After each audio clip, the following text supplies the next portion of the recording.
Come on. आज हम लोग जो सीखेंगे, जो क्लास करेंगे, वो होगा हमारा मुगल के बारे में। किसके बारे में? मुगल के बारे में। अच्छा, ये मुगल के बारे में पढ़ाने क्यों लगा अचानक? बता सकते हो? यूट्यूब वगैरह चलाते हो? यूट्यूब में एक न्यूज आता होगा कि अभी रिसेंटली एनसीईआरटी ने 11 और 12 10th भी है, 11 12 और 10 ये तीनों क्लास के हिस्ट्री से इस चैप्टर को गायब कर दिया, हटा दिया, रिमूव कर दिया। पर सर अभी तक तो था ना? हाँ, अभी तक था। अभी तक तो ये सेशन में खत्म। मोदी जी हमारे क्या सेशन भगवद गीता और वो मेंशन किया हाँ। जी, अब वो कुछ भी लाए, ये रिमूव कर दिया गया इसको। अब इसमें बहुत कंट्रोवर्सी हो चुकी है, क्यों हटाया? इतिहास पढ़ते क्यों है?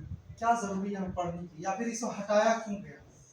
अभी तो यही सुनने में आ रहा है कि अभी मुगलों की तारीफ जैसे चैप्टर थे तो उनकी उसमें प्रशंसा में लिखा गया था, बट उनकी प्रशंसा क्यों करनी है? हाँ। अपना हिंदुस्तान है तो हिंदुस्तान से रिलेटेड ऐसी चीजें अब ये लोग इसको इसमें तर्क देते हैं, हाँ। जो नहीं हटाने के पक्ष में उसका ये तर्क है, और जो हटाने वाले का तर्क ये है कि उनको हम क्यों पढ़े, जो आए लूट के चले गए, या फिर यहाँ पे उसने कुछ बनाया तो उसको हम क्यों पढ़े। और जो नहीं हटाने वाले के पक्ष में है, उनका तर्क अलग है। अभी रिसेंटली एक इंटरव्यू हुआ था एनसीईआरटी के चेयरमैन को कि आपने इन चैप्टर को क्यों हटाया, तो उन्होंने कहा कि कोरोना काल में जो है स्टूडेंट को ज्यादा बर्डन हो गया था, मतलब पढ़ नहीं पाया, और अभी सिलेबस मोटी है तो उसको हल्की करने के लिए हटाया। ये बेतुका वाला था, ये तो बेतुका वाला था। लेकिन क्या मुगल को पढ़ना चाहिए या नहीं पढ़ना चाहिए? पढ़ के क्या फायदा है, क्या बेनिफिट है, क्या नुकसान है? पॉइंट तो प्लस तो ये है कि भाई वो इतना मतलब क्या कहते हैं, क्या कहते हैं, शक्तिशाली था इतना, कैसे कैसे उसकी पावर थी। हाँ। तो उससे तो कोई इम्प्रेस भी हो सकता है कि यस, कुछ भी सही बात है, शक्तिशाली बने क्या? हाँ। ऐसा कुछ भी कहीं पे भी जाके हाँ। उसने राज किया उसमें। राइट राइट, वो दूसरे देश से आया और फिर वो इस पे शासन किया, तो क्या बेनिफिट है, क्या बेनिफिट मिलेगा इसमें, इसको पढ़ने से क्या फायदा होगा? अच्छा, एक चीज जानते हैं कि मुगल जो है ये इतिहास का चैप्टर है ना, ये इतिहास का चैप्टर है। इतिहास को सिलेबस में रखा क्यों गया? इतिहास पढ़ने से क्या फायदा है? इतिहास पढ़ने से क्या फायदा है? बोलिए जो आप। सर कि हम पहले की चीजें जितनी भी हैं उन्हें जान सके, उसके बारे में कि हमारे देश में क्या क्या था या फिर बाहर क्या क्या था, क्या चीजें कैसी थी, किस हिसाब से आज की सिचुएशन हमारी क्या है और पहले की क्या थी। ठीक, आप मैडम बोलो क्यों इतिहास क्यों पढ़े? इतिहास इसलिए पढ़े, सही कहा से कि सर उसको अगर हम जान जाए, पढ़ें, तो उससे क्या होगा कि वीकनेस एंड स्ट्रेंथ, उन लोगों ने क्या क्या गलतियां की जैसे हमारे जिसे हटाया गया, क्या क्या उसने कहा उसका स्ट्रॉन्ग पॉइंट था जिससे जिससे उन्होंने कि वो राज करा।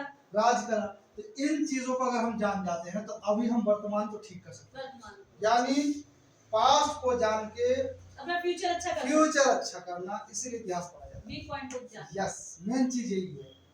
वैसे हम कहते हैं इतिहास, इति मतलब क्या होता है? इति मतलब बीती, इति मतलब क्या होता है? इति मतलब पास्ट। इति मतलब पास्ट। हास, हास मतलब कहानी, कहानी यानी बीती हुई कहानी। इतिहास मतलब बीती हुई कहानी, पास्ट स्टोरी। तो इसको हम पढ़ते हैं बीती हुई कहानी के रूप में। आज हम लोग देखेंगे कि इतिहास जो पढ़ते हैं, मुगल आखिर कैसे आया, क्यों आया, और इस मुगल शब्द आया कहाँ से, और मुगल साम्राज्य का एस्टैब्लिशमेंट किसने किया। इस कहानी को हम अच्छा से जानेंगे, क्योंकि ये चैप्टर हट चुका है, राइट। हाँ, इस चैप्टर को हटा दिया गया। इस चैप्टर में क्या है, क्या कमी खामी रह गया, आज उसके बारे में हम लोग डिस्कशन करेंगे। चलो थोड़ा देखते हैं।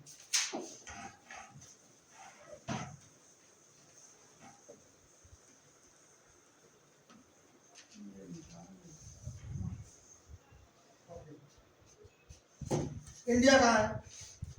इंडिया ये रहा, राइट। इंडिया, इस प्लेस को कहते हैं मिडिल ईस्ट। क्या कहते हैं इसको? Middle east. मिडिल ईस्ट में आ जाएगा Pakistan, Afghanistan, Turkmenistan, Uzbekistan, Iran, Iraq, इधर आपका गल्फ कंट्री, जितने सारा मिडिल ईस्ट में आते हैं। इंडिया जिस समय अखंड भारत जो कहते हैं हम लोग, तो भारत हमारा अखंड भारत, इंडिया, पाकिस्तान, अफगानिस्तान, तो ईरान का कुछ हिस्सा, ये पूरा अखंड भारत का हिस्सा है। यानी जब राज चलता था तो कितना सारा प्लेस हमारे पास था, ये दिस इज द अखंड भारत। लेकिन समय के अनुसार ये टुकड़ा हुआ और टुकड़ों में बटा, कैसे ऐसे हर देश में बटा, यस, जैसे रसिया भी बटा इस तरह।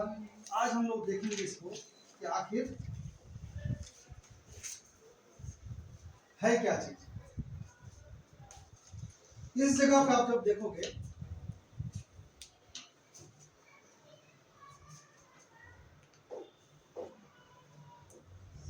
इस जगह पे आप जब देखोगे, ये पिक्चर में छोटा करता हूं, दिस इज द रसिया। इस जगह आप देखो, ये रसिया है, और इस जगह पे मंगोलिया है ना, मंगोलिया, चीन, और ये है मिडिल ईस्ट, इसको कहते हैं मिडिल ईस्ट। आज से लेकर के, यानी उस समय कब, लगभग 14 ईस्वी में, 14वीं ईस्वी में इस प्लेस में मंगोल शासन हुआ करता था। कौन? मंगोल। और मंगोल का जो राजा होता था चंगेज खान, क्या नाम था? चंगेज खान।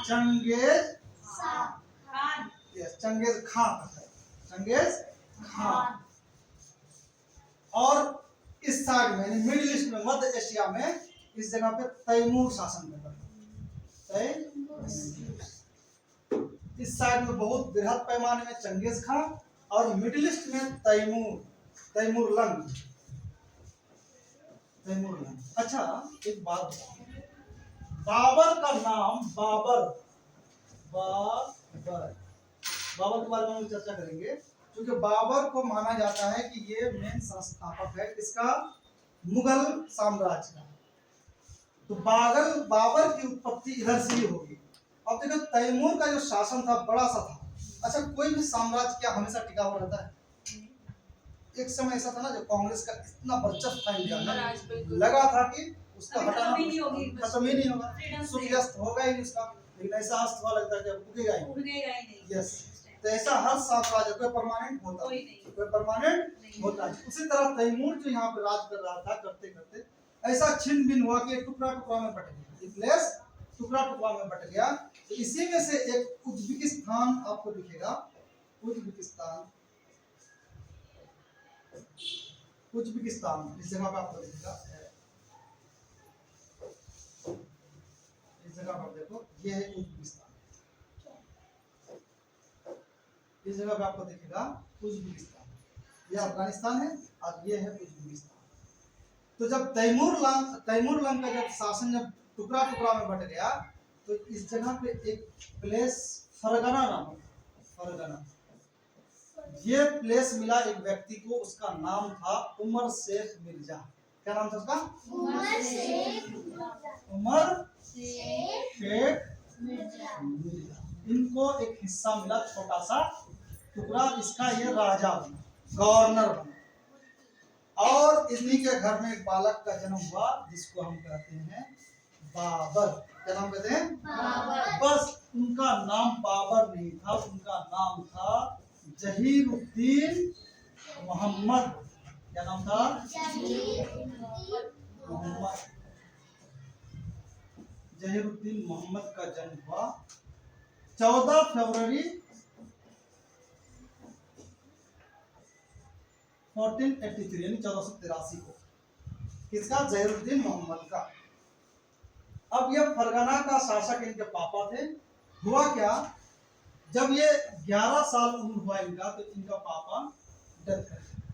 तो 11 साल के उम्र में इनको शासन दिया गया, गद्दी में बैठाया गया। अब आप सोचो, 11 साल का बालक, अभी हम लोग के लोकेलिटी में क्या है? कुछ है? कुछ नहीं है। लेकिन उस समय सोचो, 11 साल का बालक, लेकिन उसका दिमाग काम करता था कि और बड़ा शासन है। फिर सर उनको उस टाइम पे ट्रीट भी वैसे ही करते थे वो कि राजाओं की तरह, तुम्हारा क्या, बचपन से उसका दिमाग उसी तरह एलाबोरेट किया जाता था। तो इनका दिमाग हुआ कि नहीं, फरगना में क्यों रहे हम आगे बढ़ेंगे। तो 11 साल की उम्र में इसने एफर्ट शुरू किया, जहीरुद्दीन मोहम्मद ने। अच्छा, जहीरुद्दीन मोहम्मद का नाम बाबर कैसे पड़ा? अच्छा, एक बात बोलो, अभी भी सेना में जो है, किस रेजिमेंट को महत्व दिया जाता है, यानी इम्पोर्टेंट किसको ज्यादा दिया जाता है? रेजिमेंट, जो आर्मी का रेजिमेंट का जवान होता है उसमें गोरखा नहीं, उसमें जैसे सिख रेजिमेंट होता है, जाट रेजिमेंट होता है, रेजिमेंट होता है ना अलग अलग, उसमें गोरखा लोगों को ज्यादा प्रायोरिटी दिया जाता है। क्यों? इसलिए कि गोरखा लोग जो होते हैं ना, ये गोरखा लोग होते हैं नेपाल साइड के, यानी कि गोरखा पहाड़ी होते हैं, और पहाड़ी लोग क्या होते हैं? बहुत स्ट्रॉन्ग होते हैं। पहाड़ी लोग क्या होते हैं? बहुत मैं स्ट्रॉन्ग। उनको तो चली जाती बैठो। नहीं आपको डिस्टर्ब तो पहाड़ी लोग बहुत स्ट्रॉन्ग होते हैं। क्यों? अच्छा, आप लोग जाते हो ना जिम जाके क्या करते हो? मतलब वहाँ का वेदर भी वो Yes, मौसम को भी सहन कर सकते हैं, पहाड़ पे चढ़ना उतरना, मतलब उन्हें उस जो यहाँ पर लोग एक्सरसाइज करके करते हैं वो उन्हें नॉर्मल हैबिट होती है। पहाड़ी लोग हाँ। चढ़ते चढ़ते 17 बार घुलटेगा, हाँ। फिर उठेगा, फिर घुलटेगा। वो इतना ना जिम कर लेता अपना घर जाने हाँ। में, घर से बाहर अंदर होने में, कि हम उतना मशीन में जाके भी नहीं कर पाते। तो घुलटता पुलटता तो क्या होता है? मजबूत मजबूत हो होता जाता है। हाइट उसका छोटा होता है, लेकिन फिर भी उसको प्रायोरिटी दिया जाता है, क्योंकि वो अंदर से क्या होता है? स्टील बॉडी क्या होता है उसका? स्टील का होता है, इसलिए उसको ज्यादा लोग उसके लिए छूट दिया जाता है। सेना में उसके लिए क्या दिया जाता है? छूट। तो गोरखा की तरह यहाँ पे ना उज्बेकिस्तान में जो है, क्या बोलते हैं इसको, बाबर जहीरुद्दीन मोहम्मद का जब जन्म हुआ, तो ये भी पहाड़ी है। एक फोटो मैं दिखाता हूँ आपको कि किस तरह से अफगानिस्तान का इस जगह का इलाका किस तरह होता है, इस चीज को आप देखो। आप इसको देखोगे,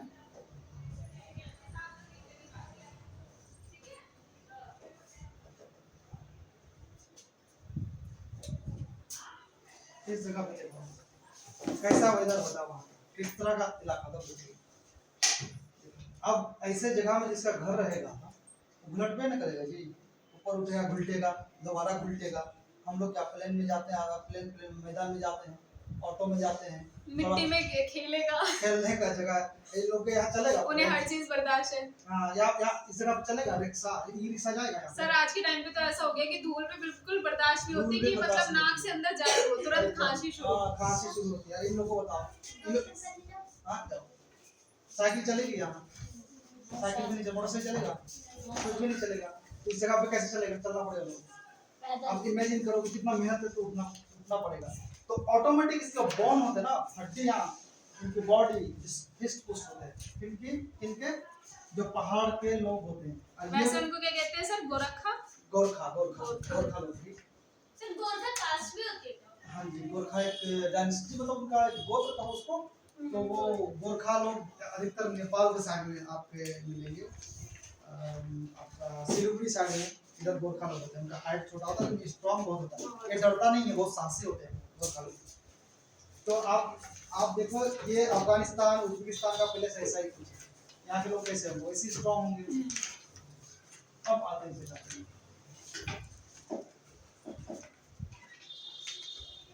इसको देखो। अब ये उज्बेकिस्तान में इसका जन्म हुआ किसका? जहीरुद्दीन मोहम्मद का। जहीरुद्दीन मोहम्मद का नाम बाबर क्यों पड़ा पता है? ये बाबर का अर्थ होता है, बाबर तुर्की भाषा में, उज्बेक भाषा में इसको कहा जाता है बाग। बाबर मतलब बाग कर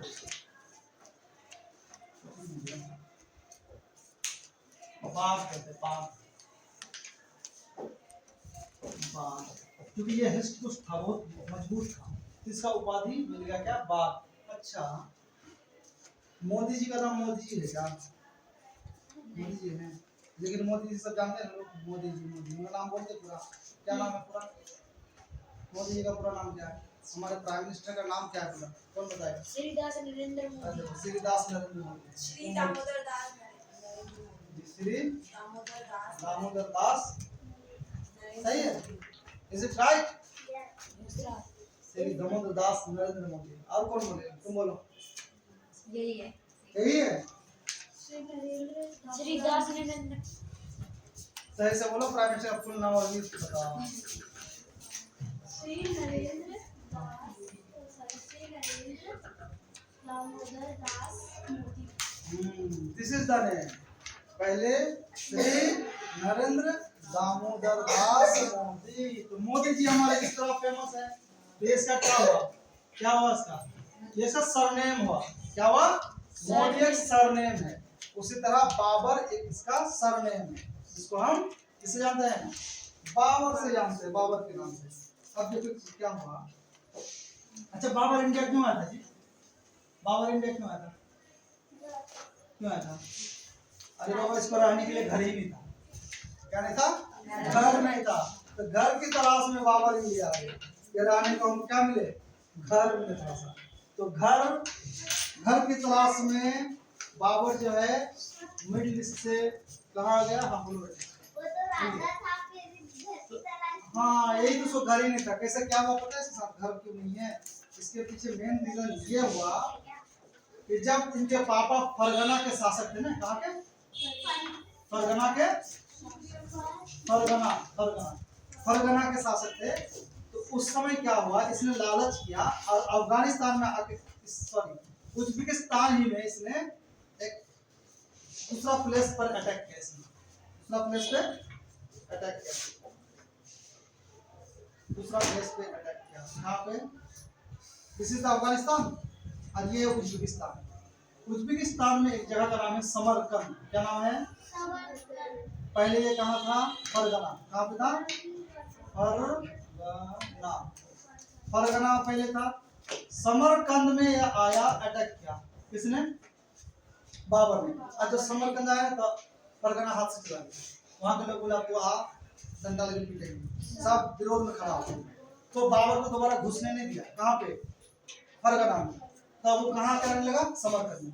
फिर इसको लालच हुआ समरकंद से, फिर ये कहा काबुल में अटैक कर दिया। काबुल कहाँ है, यहाँ पे काबुल नहीं, आता अफगानिस्तान, यहाँ पे काबुल। काबुल में आके अटैक किया, कहाँ पे, काबुल में।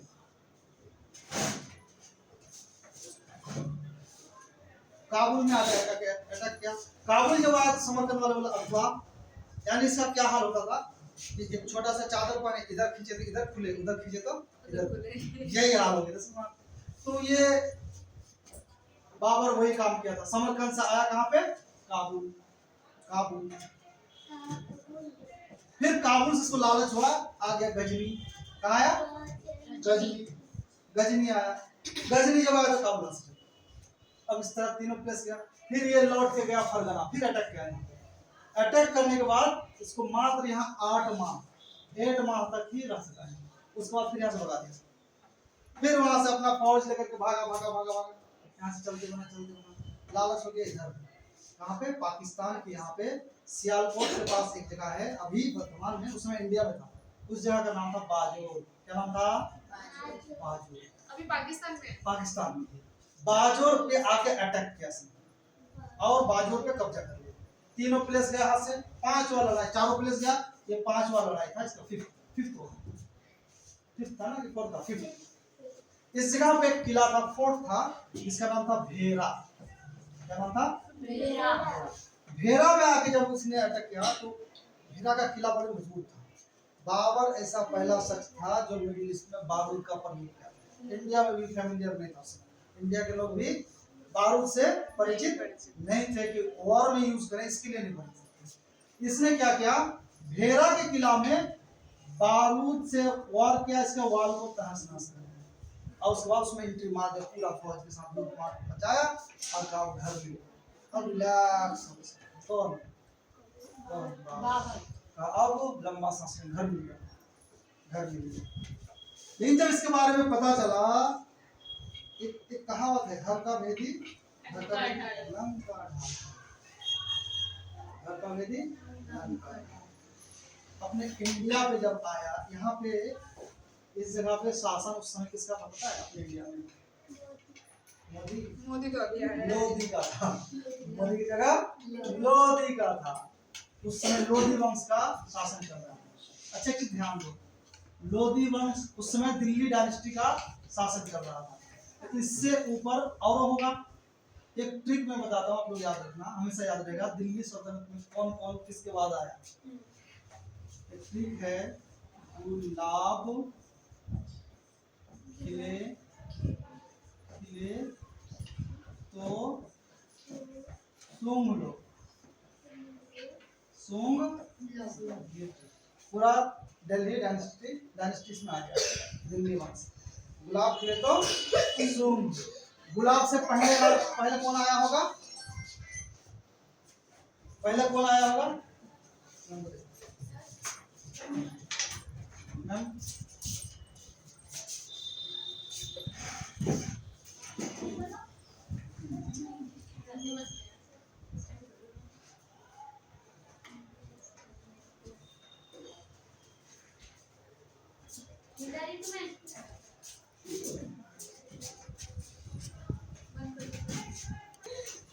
यस, हम लोगों ने क्या देखा? गुलाब ये तो सुंदर दिल्ली डायनेस्टी का सीक्वेंस है। कब कब किस वंश ने शासन किया? गुलाब मतलब होता है गुलाम वंश। क्या होता है? गुलाम वंश। सबसे पहला शासन किसका चला था? गुलाम वंश का। किसका? अब दूसरा क्या होगा? खिलजी वंश। क्या होगा? खिलजी वंश। उसके बाद तो से तुगलक वंश। तुगलक वंश। सौ से सैयद वंश। सैयद। उसके बाद लो से लोदी। लोदी वंश। इतना सारा वंश इससे पहले दिल्ली में खत्म हो चुका था। सबसे पहले जब कुतुब मीनार बना है, कुतुब मीनार जानते हो सब? हाँ जी, कुतुबुद्दीन ऐबक ने बनाया। इसका संस्थापक कौन थे इस वंश का? कुतुबुद्दीन ऐबक। उसके बाद ये वंश खत्म हुआ तो खिलजी वंश आया। खिलजी वंश के बाद फिर तुगलक वंश आया। तुगलक के बाद फिर सैयद वंश आया। उसके बाद कौन आया? लोदी वंश आया। अब लोदी वंश का नाश कौन करेगा? लोदी वंश का अंतिम शासक जो यहाँ पे था, उनका नाम था इब्राहिम लोदी। क्या नाम था? इब्राहिम लोदी। इब्राहिम लोदी। अब ये जब शासन में था तो इतना वंश सब खत्म हो गया था। गुलाम वंश, खिलजी वंश, तुगलक वंश, सैयद वंश, लोदी वंश। गुलाब खिले तो सुम लो, ये सीक्वेंस है, राइट। अब इब्राहिम लोदी जो है, घर का भेदी लंका ढाई का मतलब क्या होता है? जब तक आपका घर का भेद, आपका घर का आदमी ना खोल दे तो आपका कोई नुकसान नहीं पहुंचा सकता। क्या हुआ था? लंका ढा दिया था। कौन था घर का भेदी?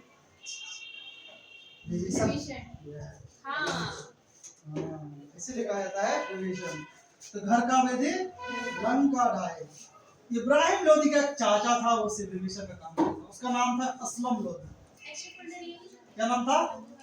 असलम लोदी।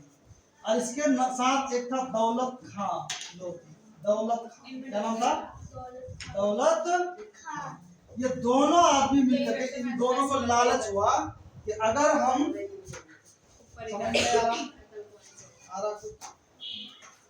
इब्राहिम लोदी को सत्ता से हटाने के लिए असलम लोदी और दौलत खां लोदी चाल दी और कहा कि इसको जल्दी यहाँ से हटाओ। किसको? इब्राहिम लोदी। किसको हटाओ दिल्ली से? इब्राहिम लोदी। पता है ये सब दिमाग को खा रहा है ना, ज्यादा दिमाग को जिंदगी में लगाना है। इस जगह पे लेटा हुआ था कौन? बाबर। आराम से किस किले में? भेरा के किला में। दिल्ली से चल पड़ा है दो व्यक्ति, असलम लोदी और दौलत खां लोदी। यहाँ से जाके इसका खान को बोला, महाराज आप क्यों सो रहे हैं? और मजा की चीज है, आगे चलिए ना, आपका हेल्प करते हैं। तब वो इंडिया आया। हाँ, इसके पीछे पीछे एक आदमी और चला। बोले यार अगर लोदी को हटाया तो हमारा भी मजा आएगा। दूसरा आदमी यहाँ से राजस्थान में था, राणा सांगा। क्या नाम था? राणा सांगा। दौड़े पहुंचे बाबा सो रहे हैं अभी तक, सुतले अभी तक। आपके लिए तो हलवा पूरी तैयार है, खाइए जाइए और मलाई खा लिए। इब्राहिम बाबर को तो पूरा चाहिए था ना कि कहाँ मिले। उठले दौड़ दिया वहां से। कहाँ से? बाजोर से। उसको पता ही नहीं था रास्ता कहाँ किधर है, कैसे जाएंगे, पर्वत है, ये है वो है, उसको समझ में नहीं आ रहा था। राणा सांगा सब डील कर रहा था, रास्ता दिखा रहा था। हुजूर इधर से घोड़ा दौड़ाइए, हुजूर ये वाला रास्ता पकड़िए, हुजूर उधर मत जाइए, इधर नदी है। तो यहाँ से लेके कौन आया? राणा सांगा। इसका हेल्प कौन किया? असलम लोधी और दौलत खान लोधी। असलम लोधी था इब्राहिम खान लोधी का सेनापति।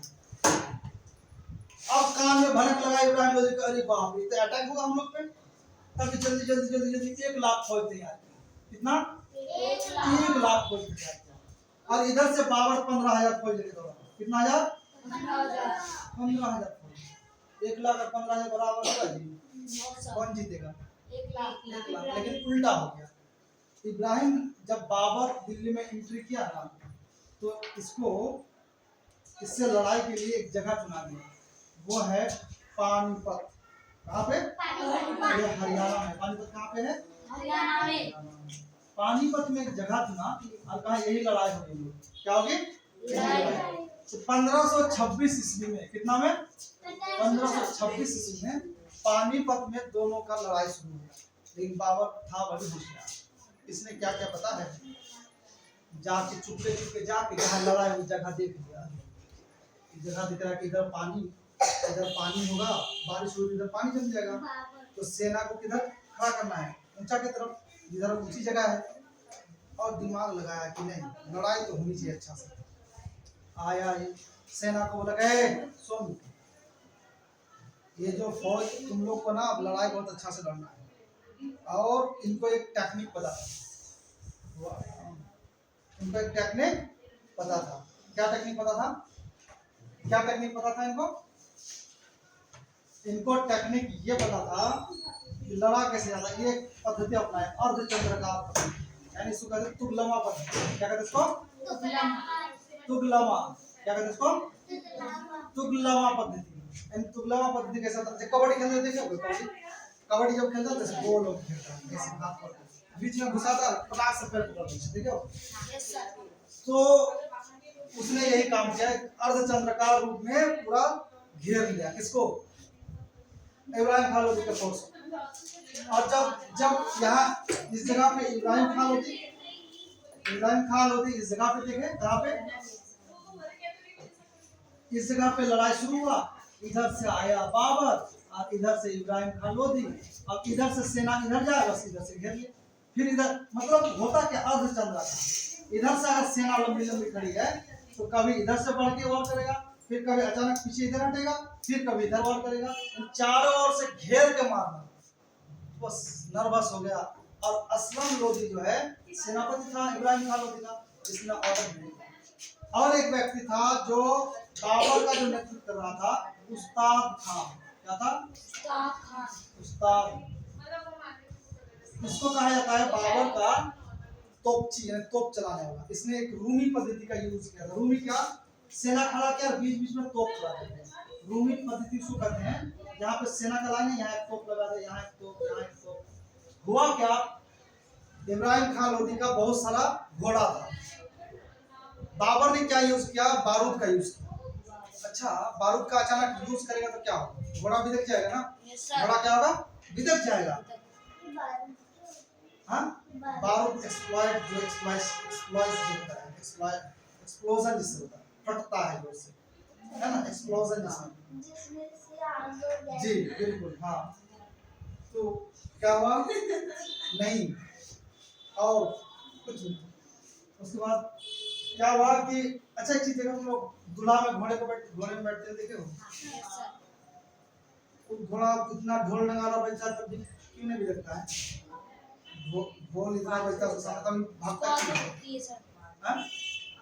क्योंकि वो तोप से नहीं डरेगा, तो उससे नहीं, मतलब दूल्हा का घोड़ा ढोल धमाका सुन के भागता क्यों नहीं है? बचपन से उसको प्रैक्टिस किया जाता है। क्या प्रैक्टिस?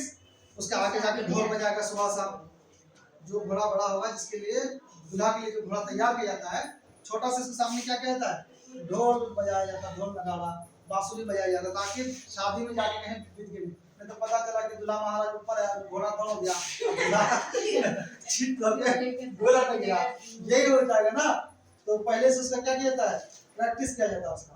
तो जब इस लड़ाई में क्या होता, बारूद जब फटा ना तो इब्राहिम लोधी का सारा घोड़ा भाग गया। और बाबर का सारा घोड़ा बारूद का आवाज सुन सुन के ये क्या अभ्यस्त था, इसलिए इसको परेशानी नहीं थी। अंततः 1526 ईस्वी में किसको हरा दिया, इब्राहिम खान लोधी को हराया और बाबर वंश का यानी मुगल वंश का स्थापना हो गया। कब? 1526। अब ये 3 लड़ाई और लड़ेंगे, कौन? बाबर। तो नेक्स्ट क्लास हम लोग नेक्स्ट पार्ट में पढ़ेंगे। तब तक के लिए आप लोग भी सोचे कि सर कब एंड होगा।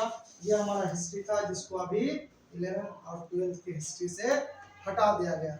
हमें भी जानना चाहिए उसने और क्या क्या था पता है। लड़ाई से पहले अपने सारे सैनिकों को कहा था कि शराब छोड़ दो, अय्याशी छोड़ दो और अपने धर्म के लिए लड़ो। तो आदमी का आवेश गुस्सा दे दिया था उसने। इसका मतलब पढ़ाई से पहले क्या करना पड़ेगा, मोबाइल छोड़ना पड़ेगा, फ्रेंड सबको ब्लॉक करना पड़ेगा, है ना, नेट का रिचार्ज नहीं करना पड़ेगा, फेसबुक और इंस्टाग्राम को इंस्टॉल करना पड़ेगा जब एग्जाम का टाइम हो। हाँ, नहीं तो लड़ाई के टाइम में अगर वो भी मस्ती करते तो हार जाते। कौन? बाबर। तो बात समझ में आ रही। कोई भी इम्पोर्टेंट काम से पहले क्या करना चाहिए हमें, प्रॉपर तैयारी करनी चाहिए। कुछ समझ में आया बाबर का कहानी? एंजॉय बहुत की, लेकिन एंजॉय से पहले प्रिपरेशन होना चाहिए। देखो बाबर कितना चालाक था, पहले जाके उसने जगह देखा, किधर पानी, किधर सूखा, किधर ऊंचा, हर चीज को उसने मुआयना किया था। ये मुआयना बहुत जरूरी है। हमारा पढ़ाई से पहले भी हमें हर चीज को क्या करना पड़ेगा, देखना पड़ेगा। किसने क्या चीटिंग किया था कि वो घुस के उसने देख ली थी। हाँ, तो वही तो होशियारी किया ना, वही तो होशियारी किया। कि आप अगर तेज बनोगे तो आपको तो होशियारी करना पड़ेगा, होशियारी कहते हैं। आप भी अगर पढ़ रहे हो तो आप आगे कैसे भागोगे। कोई एक बुक पढ़ रहा है, आप एक्स्ट्रा इन्फॉर्मेशन ले, एग्जाम में लिखे तो उसमें कुछ आप अलग थोड़ा सा नॉलेज डालो, अलग से लिखे, थोड़ा अलग स्टाइल में। सबका एक नोट, सबका क्या धड़ल्ले से जो गाइड है उससे देखा, सपोर्ट मटेरियल से लिखा, और आपने अपने दिमाग से लिखा, कुछ अलग लिखा, तब ना मार्क करने वाला मार्क में ज्यादा आ जाएगा। एक हमेशा होशियार स्टूडेंट हमेशा सबसे क्या करता है, अलग करता है। आप लोग भी अलग कीजिए, हमेशा यूनिक। तो मम्मी पापा भी प्यार देंगे, मेरा बेटा यूनिक है, नहीं कहता बच्चा मेरा, सब बच्चे में ये होनहार बच्चा है, इसका उठना बैठना सब कुछ अलग है। बोलते हैं ना, इसमें तो गुण ही गुण भरा हुआ है, बोलते नहीं है, इसमें गुण ही गुण भरा हुआ है, गुण ही है। ऐसे क्यों है? ठीक है, एक्स्ट्रा और बच्चे तो उसी के हैं, लेकिन उसमें भी फर्क कर ले। 5 बच्चा है, 2 बच्चे, 2 में ही अच्छी बच्ची है, दूसरा तो अच्छा नहीं। कहते ना सर, तारीफ करते सुनते हो ना, मेरा बच्चा बहुत अच्छा, बहुत गुणी है, वो बच्चा सही। ऐसा क्यों? अच्छी बनूं या बुरी? बुरी तो हमेशा मेरी बुराई है। ओ, एक ही असली है। ऐसा सिंगल हो ना इसलिए, है ना। तो 2-3 होता तो उसमें भी लोग फर्क करते, तो हमें गुण के अलग से कर लेते हैं। Thank you. आज का क्लास यहाँ हम लोग एंड करते हैं। तुम लोग भी थोड़ा सा आराम करो।